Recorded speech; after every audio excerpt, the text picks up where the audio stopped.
Comme l'Arctique et les déserts, les petites îles tropicales sont en première ligne des impacts du changement climatique. Elles subissent déjà des cyclones et des précipitations plus intenses que par le passé, de fortes sécheresses et des épisodes de blanchissement corallien dévastateurs. Ces pressions climatiques croissantes sont particulièrement fortes sur les côtes, qui concentrent la majeure partie des enjeux humains.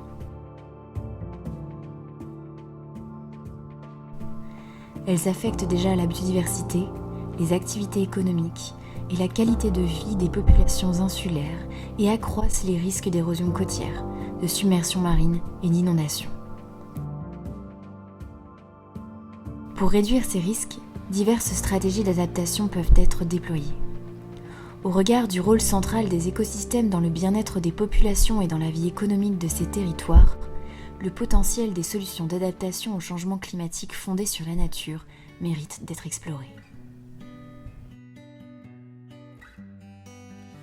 Le côté large, et on est donc sur cette flèche sédimentaire, cette flèche sableuse qui s'étire à peu près sur 1,7 km de longueur.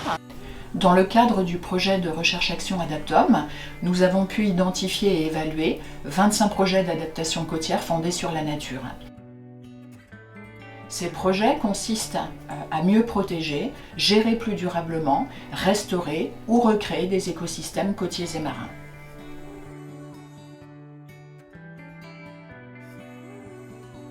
Pour en savoir davantage sur ces projets d'adaptation fondés sur la nature, nous sommes allés à la rencontre des acteurs qui les mettent en œuvre.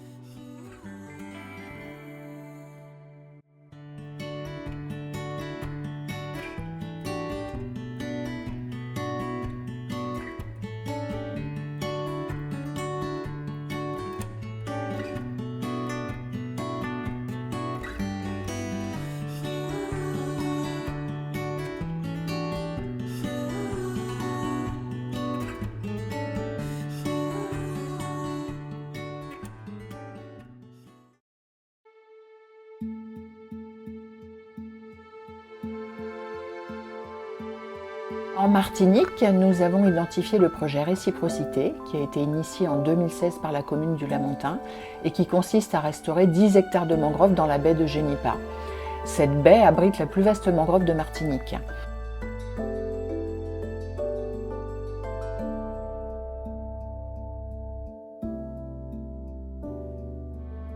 Restaurer cette mangrove constitue un enjeu majeur, d'une part pour le maintien de la biodiversité des zones humides et d'autre part pour la réduction du risque de submersion et inondation.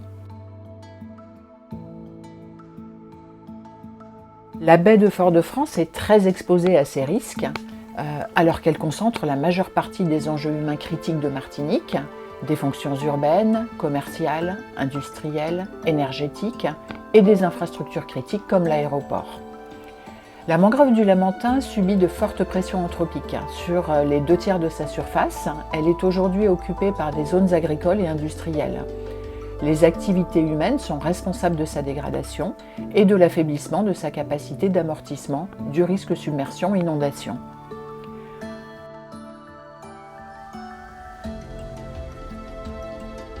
Doris Joseph Marilus, responsable du service environnement et cadre de vie de la commune du Lamentin, va nous raconter l'histoire du projet Réciprocité.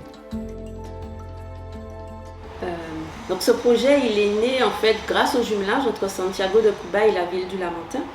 C'est un jumelage qui a aujourd'hui 27 ans. En 2011, quand les deux maires se sont rencontrés, ils ont voulu travailler sur la question de la préservation de la biodiversité. Et les collègues de Santiago nous ont proposé de faire un diagnostic du territoire et un diagnostic en particulier de la mangrove. Et donc en 2013, une dizaine de coopérants cubains ont travaillé avec une trentaine de coopérants martiniquais pour réaliser des inventaires de manière à identifier ce que nous avions comme potentiel de biodiversité. C'est un travail qui est aujourd'hui rendu au travers d'un livre scientifique et il présente l'ensemble des espèces. Et donc les spécialistes ont fait des recommandations. Parmi ces recommandations, ils avaient bien pointé que la mangrove avait un souci. En fait, cet inventaire a été fait peu après le cyclone Dine.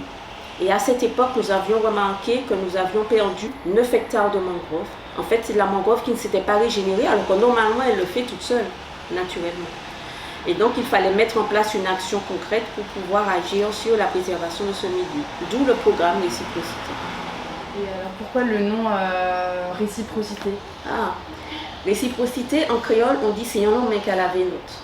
Une main, elles s'aident mutuellement. Et réciprocité est venue de là. Lorsque nous nous sommes rendus compte que la mangrove, elle n'est plus que des doigts qui rentrent dans le milieu urbain alors qu'avant elle était un milieu homogène. Et on s'est dit qu'il fallait une autre main pour l'aider à se relever.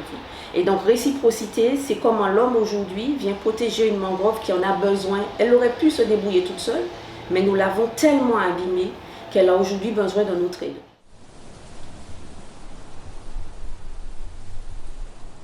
Toute cette zone-là que nous avons devant nous, à l'origine, c'était de la mangrove. Après le cyclone Din, toute cette zone de mangrove n'a pas réussi à se régénérer. L'herbe là, qui s'appelle l'herbe de Guinée, elle a envahi l'espace au point que les repousses de palétuviers, elles sont vite étouffées par les herbes. Et donc c'est en venant sur place et en observant, notamment avec les coopérants, que nous nous sommes rendus compte qu'il y a en fait un triptyque. Il y a une espèce d'épineux qui s'installe parce qu'elle a les pieds dans l'eau douce. Vient dessus une liane qui grimpe, qui étouffe le palétuvier. Ensuite, le palétuvier meurt, il tombe et l'herbe avance. Et lorsqu'il y a un cyclone qui vient en plus mettre à terre les palétuviers, eh bien, ça va encore plus vite. Et nous avons compris que la salinité n'était pas assez bonne et que cette herbe, dans l'eau douce, elle va plus vite que le palétuvier. Et donc pour nous, l'enjeu là, sur ce site, mais aussi sur tous les sites du Lamentin qui sont concernés, il s'agit pour nous de supprimer cette herbe, de planter des arbres qui sont suffisamment grands pour surplomber l'herbe. Ensuite, l'herbe, du coup, partout où on a planté, elle pousse beaucoup moins vite, elle va finir par disparaître. Et les plants de palétuviers que nous avons plantés vont progressivement permettre de reconstituer un milieu.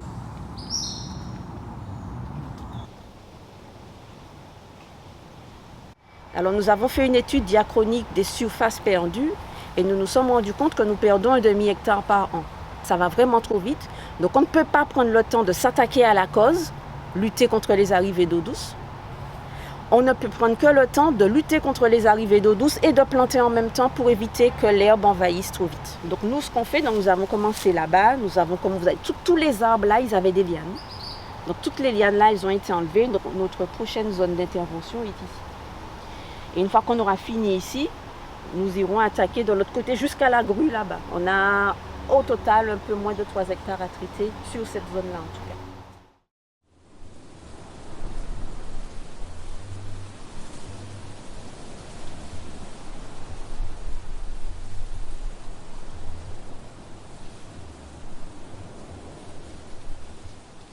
Deuxièmement, on fait des actions dans les écoles. Donc, nous avons fait venir des coopérants cubains pendant 1 an. Ils ont travaillé avec les agents des écoles du Lamentin pour que sur le temps périscolaire, entre midi et 2, les enfants puissent être sensibilisés à la préservation de la biodiversité et de la mangrove en particulier. Donc, on s'est posé la question de comment faire en sorte que toutes les matières distillent la biodiversité. C'est comme ça que nous avons créé dans un collège un projet pilote avec des jeunes qui tous les jeudis après-midi venaient ici avec nous. Donc sur leur temps libre, ils étaient 17. Nous avons appelé les Rangers Juniors et c'est eux qui ont créé ce logo qui est aujourd'hui le logo du projet, du programme Réciprocité. Sur cette zone en particulier, nous avions une dizaine d'entreprises en contact direct avec la mangrove. Elles nous ont toutes proposé, lorsque nous leur avons présenté le projet, de mobiliser plusieurs salariés. Nous sommes allés les rencontrer en leur disant « Est-ce que vous pouvez mobiliser une personne, une fois par mois avec nous un jeudi ?» Et certaines ont positionné 3-4 salariés pour se mobiliser avec nous sur le terrain, pour faire des opérations d'enlèvement de déchets, pour faire des opérations de nettoyage des espèces exotiques, mais aussi pour planter, pour sensibiliser. Et ce sont les salariés eux-mêmes qui ont fait des propositions d'adaptation de leur entreprise pour savoir ce qu'ils pouvaient faire de plus. L'une des clés pour avoir réussi ce projet, ça a été les rencontres personnelles, en porte-à-porte. De manière habituelle, les collectivités se positionnent pour pouvoir sensibiliser les acteurs en organisant des réunions. Ce que nous avons vu, c'est un peu inspiré par Cuba, cette méthode ne fonctionne pas. Et donc, nous avons fait le choix d'aller rencontrer toutes les entreprises qui jouxtent la mangrove les unes après les autres et de leur faire à chacune par la suite un courrier personnalisé. Donc, quand vous rencontrez en personnel, mais que vous expliquez aussi ce qu'ils ont à y gagner, mais on n'a même pas eu besoin d'aller beaucoup sur ce champ-là, ils se sont investis assez facilement. C'est vraiment le fait de sortir de cette posture de service administratif classique et d'aller vers les personnes de manière individuelle qui a fait la chose complètement différente. Habituellement, les communes demandent aux services de l'État qu'est-ce que vous faites pour la préservation de la mangrove, par exemple. Nous nous sommes dit, nous ne pouvons pas attendre que la mangrove du Lamentin devienne une priorité pour tous ces acteurs. C'est les mangroves en général qui sont leur priorité. Et donc, pour que celle du Lamentin devienne une priorité, il fallait que la commune prenne sa part. Et vraiment, ça a été un moteur dont nous n'imaginions pas la portée. Parce qu'aujourd'hui, nous travaillons en partenariat avec le Conservatoire du Littoral, l'ONF, l'ADEAL, le Parc naturel régional, le Parc naturel marin, la CACEM, sur le fait de dire cette mangrove au Lamentin a besoin d'une attention particulière. La ville du Lamentin, qui est au plus près des entreprises, qui est au plus près des enfants, qui est au plus près des administrés, prend sa part pour les faire travailler ensemble. Et en fait, vraiment, il y a une synergie qui s'est créée parce qu'aujourd'hui, les uns financent, les autres apportent de la ressource humaine, les autres apportent de la ressource matérielle, simplement parce qu'on a changé de posture.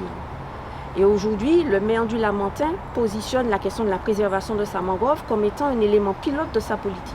Et donc, lorsqu'il rencontre tous ces acteurs, les imbrications se font toutes seules et tout le monde parle le même langage.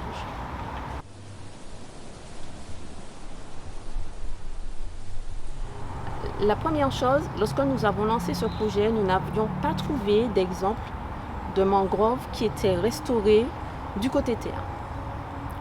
Donc pour nous, il fallait réfléchir à créer un processus, à rechercher de la documentation pour créer notre propre protocole. Et donc là aujourd'hui, il existe une expérimentation de restauration de mangrove côté terre.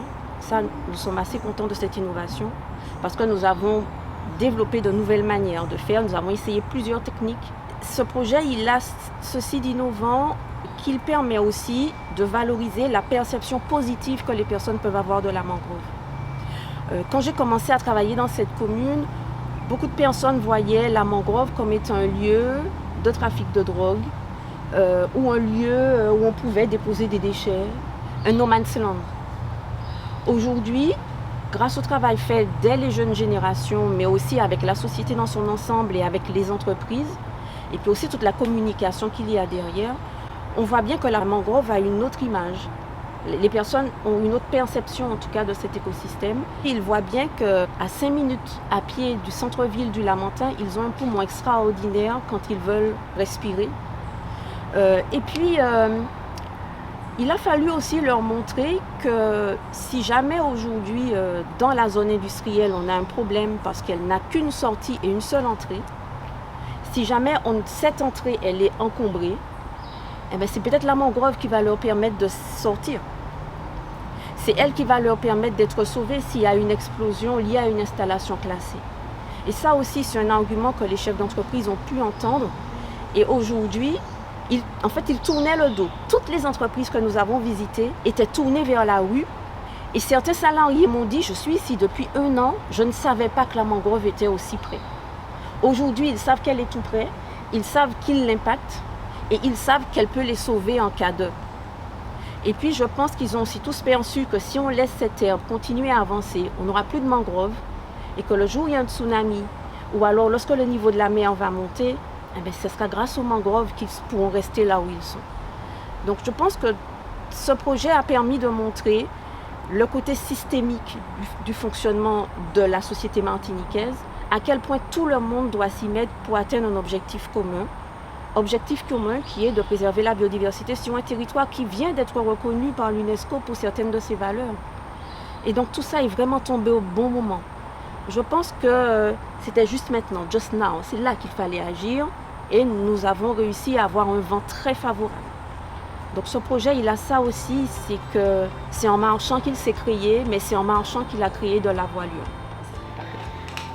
En fait, ce projet nous montre à quel point le champ du possible est plus large que ce qu'on pouvait imaginer. Il y a une de mes collègues qui dit « Vous l'avez fait parce que vous ne saviez pas que c'était impossible ».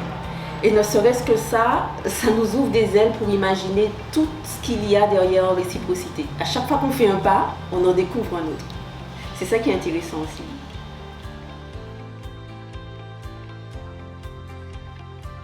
Le projet Réciprocité ne vise pas à réduire les risques de submersion marine et d'inondation. Cependant, il peut contribuer de deux manières. En restaurant la mangrove, ce projet renforce la capacité de cet écosystème à atténuer les vagues de tempête, c'est-à-dire à réduire leur hauteur et leur puissance, ce qui réduit du même coup leurs impacts dévastateurs sur les aménagements situés à l'arrière de la mangrove. Et en améliorant l'état de santé de cet écosystème, Réciprocité permet à la mangrove de fixer des sédiments et de suivre l'élévation du niveau de la mer en s'exhaussant. L'homme peut ainsi s'appuyer sur la capacité d'adaptation naturelle de la mangrove pour réduire les risques de submersion marine et d'inondation. Mais 3 conditions sont requises. D'abord, il faut un bon état écologique, ce qui implique de réduire l'ensemble des pressions humaines qui s'exercent sur cet écosystème et qui contribuent à le dégrader. Ensuite, il faut des apports en sédiments suffisants. Et enfin, il faut que le rythme d'élévation du niveau de la mer ne dépasse pas 6 mm par an. Cette dernière condition requiert des efforts importants de réduction des émissions de gaz à effet de serre à l'échelle planétaire. Ces différents éléments mettent en évidence le fait que l'homme a un rôle crucial à jouer dans le renforcement de la capacité d'adaptation naturelle de la mangrove à son propre bénéfice.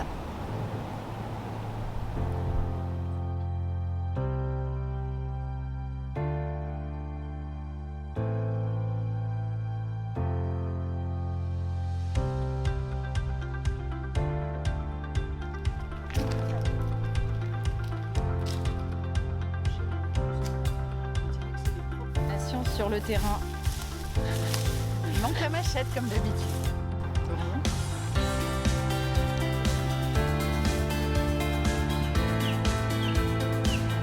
Belle histoire, votre histoire avec Cuba. Allez, hop, on reprend. Mon aussi, c'est pas grave.